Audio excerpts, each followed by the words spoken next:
Well, good afternoon, folks. I know that many states and municipalities are thinking about provider directories as a shared resource. So I'm going to describe 6 strategies that we at careMESH have followed in building our own national provider directory. First, a couple of words about me. I'm a founder of careMESH and also its president. I've worked in the healthcare technology industry for nearly 20 years and supported a pretty wide range of government solutions. At my last company, Voxiva, we built disease surveillance and response systems in the US and developing world, and condition management systems that focused on pregnancy, smoking cessation, and diabetes. All told, we've helped about 1 million people cope with their health challenges. At careMESH, we've been working with state and local government as well as HIEs on modernizing their infrastructures, with a key focus on provider directories and healthcare communications. So I'm going to dive in and focus on a key component of what we do, provider directories. Before describing the 6 strategies for building provider directories that we've followed, let me start with how we're actually seeing states use provider data in real terms. This screen is by no means comprehensive, and I know that some of these examples don't apply in all states and all municipalities, but most are pretty common. For example, state-sponsored medical boards have been maintaining provider directories for years to support their licensing efforts. Public health departments use directories to reach out to providers in support of education programs and public health campaigns. We're seeing HIEs increasingly offering directories in support of promoting interoperability initiatives like digital referrals. MCOs and state Medicaid agencies are now required to publish their provider networks using modernized APIs. And disease surveillance programs use directories to identify and communicate with medical professionals, partly for education purposes and partly to respond to outbreaks. Finally, prescription drug monitoring programs rely on directories to address prescribing behaviors of physicians in the community. And this brings me to the first strategy we recommend state and local governments consider, which is to have a clear view of how the system is going to be used in the long term, rather than build it with the expectation that it will solve every undefined problem that's going to come along. For anyone that's ever been involved in system design, you'll know that it can be really, really hard to retrofit a system to use cases after that system's been built. Much, much better to define the use cases of the system first, and then design the system to meet those specific needs. The use cases shown on the screen right now are just examples that we regularly come across, and there are likely to be many, many more in your own world. And whether your state has a strategy for provider directories or not, your teams are already likely assembling data to support all of these sorts of things today. And it's because of this that many of the states we talk to are now looking at provider directories as strategically important assets that should really be a shared resource within the state. So the second strategy revolves around data sources. Now, there are many, many credible sources out there. I'm showing you on this chart just 5 of the 400 sources we rely on in our own directory. And every one of them provides valuable data that can help build a comprehensive view of an individual provider. We've yet to find the perfect source, though. All of the sources we rely on have weaknesses in relation to our own goals. Now, please don't get me wrong. When I talk about weaknesses, I'm not criticizing the quality of any of these sources. Each source was built with a specific purpose, and in most cases, they address that purpose really well. But none of them were ever intended to be the definitive provider directory, which means we ourselves have to combine data from lots of different places. Take NPES. NPES is the NPI directory, and this, as probably you all know, was built to issue provider IDs. And we see this as the absolute best source to match a person with an NPI number. And it's as complete as they come. It's got over 5 million people listed within that directory. But in truth, it's not updated very often. We just looked at the frequency that the data is updated by individual providers and found that the average provider entry was last updated 117 months ago. That's nearly 10 years. So that basically means that it doesn't have a lot of contact information you can rely on. particularly if you're using that information to send the provider protected health information. So that essentially means you have to look for another source for high quality contact information. And that takes me to Direct Trust, which is an organization which publishes about 1 million secure email addresses. They're also known as direct addresses, which, by the way, is about 4 times more direct addresses than you see in NPES. And Direct Trust does a good job of keeping this information up to date by capturing the information directly from the organizations that issue the direct addresses. But the Direct Trust directory only covers about 20% of the providers in NPES and a little less than 50% of all doctors. So while its contact information is good, particularly the electronic contact information, it is incomplete, and therefore you have to look for another data source to fill in the gaps. Physicians Compare is a source published by CMS. It's based on claims data and only publishes provider information it has received in the prior 6 months. So that makes it pretty accurate. And since almost all doctors submit claims to CMS, it's very comprehensive.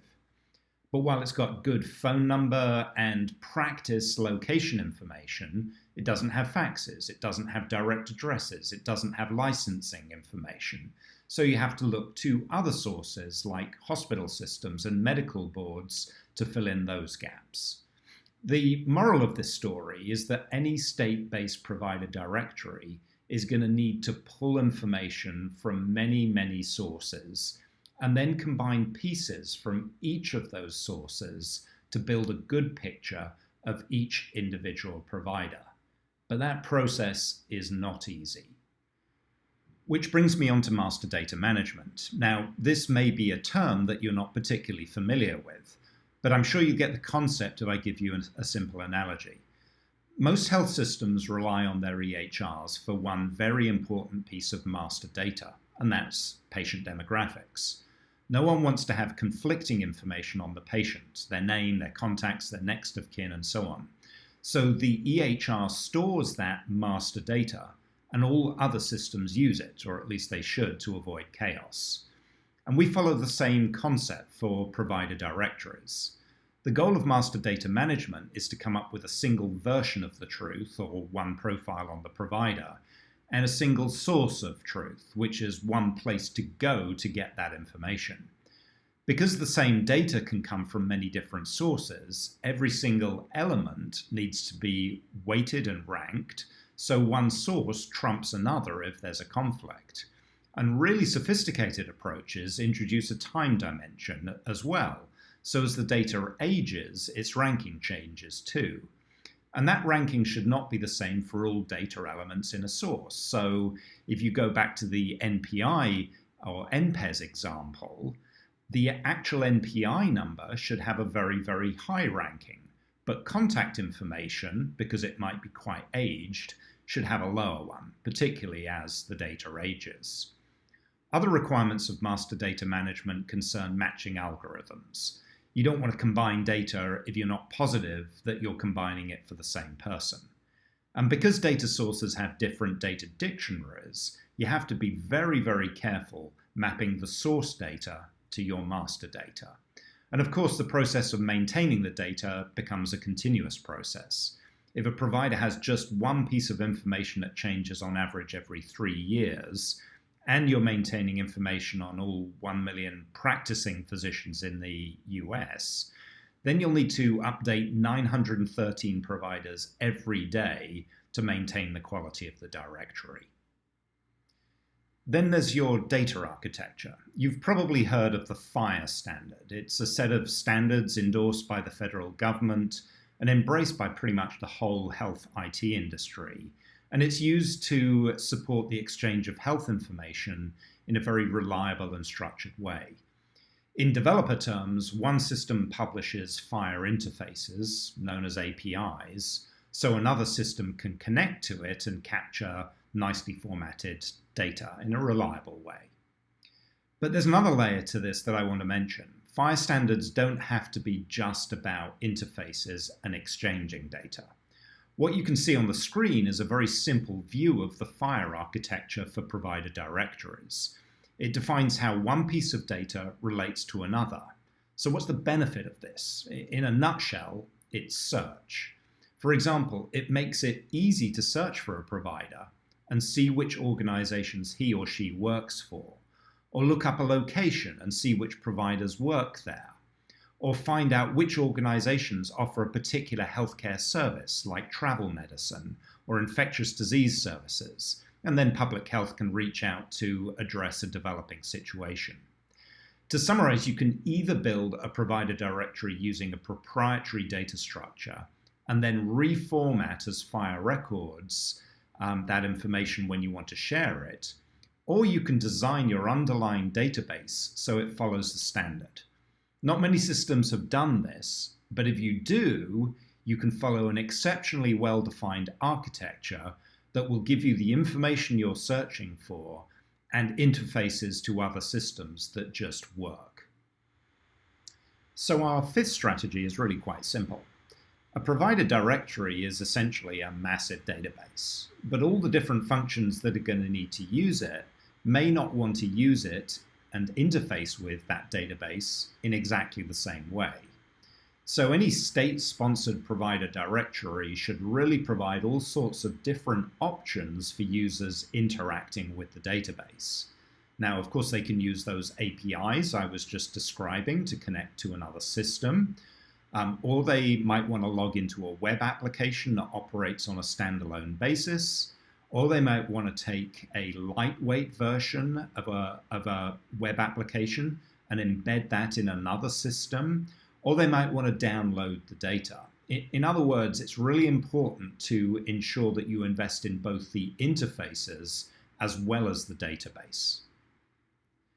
And our final strategy reflects the fact that not all users need access to the same information. For example, a state medical board will typically want to keep certain information relating to licensing confidential. A disease surveillance team may want to see contact information for the practice instead of the provider. And an HIE may want to share the provider's preferred way of exchanging medical records. So your provider directory needs to reflect this and serve up different views of the information for different audiences. So pretty much all I've shared with you today are the lessons that we've learned over the past 5 years developing our own national provider directory.